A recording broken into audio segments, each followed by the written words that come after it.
Good day, students. You're welcome to today's class. Today, we'll be discussing poetry, and we'll be looking at the definitions of poetry by several poets, then as well as coin our own definition. And finally, we're looking at some elements of poetry. It is important to note that poetry does not have one specific or one acceptable definition. Different poets have defined poetry the way they feel about it. Today, we'll be considering the definitions of three poets. They are William Shakespeare, William Wordsworth, and Theodore Duncan Walt. William Shakespeare, who is an English poet, defined poetry as the art which uses words as both speech and song to review. This means that he sees poetry as the use of words that uses use of words as both speech and song. That is, words are being used as speech and song to review, that is, to express. Although he didn't really state what they are expressing, but to review them means to express or to show. Now, William Wordsworth defined poetry as the spontaneous overflow of powerful feelings, which takes origin from what emotions recollected in what tranquility, where there is peace, where there is calmness. So this means that, according to William Wordsworth, poetry is spontaneous. Not just spontaneous, something that's not really planned. Spontaneous overflow of feelings, that is an overflow of feelings, which takes its origin, which comes from the place of emotions gathered in calmness. Then finally, Theodore Duncan sees poetry as the concrete and artistic expression of human mind in emotional and rhythmical language. This has to do with expression of what the human has in mind in emotional, that is, it creates emotions and also creates rhythmical language. Now that we have seen the definition of this poet, now let's define poetry in our way. Poetry can be defined as the art of writing which expresses the feelings, emotions, imaginations, or ideas of a poet, while a poem can be defined as a collection of words. So if you observe these words that were used in our definitions, it can also be linked to that which the poet used. So when we are defining poem, there are certain words that should be visible in our definition. Words such as emotions, feelings, expression, imaginations, or ideas. So that is what poetry really is. It gives expressions to human feelings, emotions, imaginations, or idea. Now, we move on to the elements of poetry. There are several elements of poetry, but for the purpose of this class, we'll be discussing four. They are lines, stanza, rhyme, and rhythm. Now, what is line? A line is a subdivision of a poem. A number of lines, when organized, give us what? Stanzas. And a line is made up what?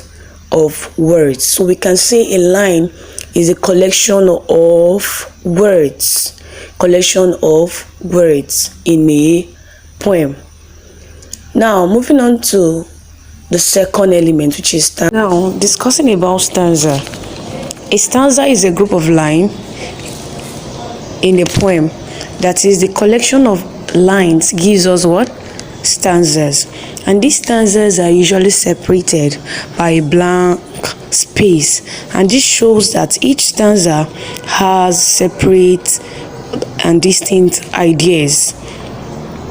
Now, it is important we note that certain number of lines can give us a stanza, and these lines have a particular name they are being called. When, for example, when you have two-line poem, it's called a couplet. When you have a three-line poem, it's called a triplet or textest. When you have a four-line poem, it's called a quatrain. When you have a five-line poem, it's called a quintet or a limerick. When you have a six-line poem, it's called a sextet. When you have a seven-line poem, it's called a septet. When you have an eight-line poem, it's called an octave.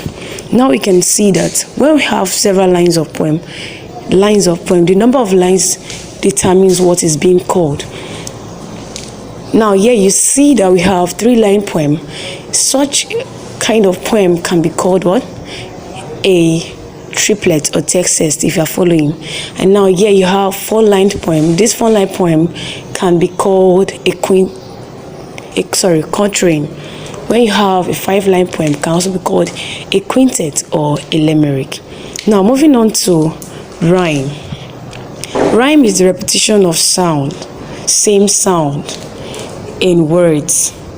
Let's look at the following words: I, cry, try, why. Now if you observe, these words have the same sound, I. So when you have the repetition of words that have same sound in a poem, that's what we call rhyme. For example, he struggles as he try, with a distressing look from his eye, accompanied with a loud cry. Now, this is an example of rhyme because each line ends with the same sound, I. Now, we'll talk about rhyme scheme. Rhyme scheme is a pattern formed by a number of rhymes in a poem, and this is usually indicated using letters. Lines that have same letters indicate that they have same sound. Now let's look at the following example. Example 1. Roses are red, violets are blue.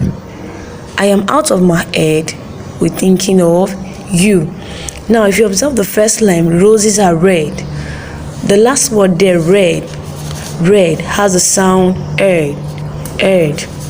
Now the second line, for that first line, we give it letter A because it is the first sound we are observing in the poem.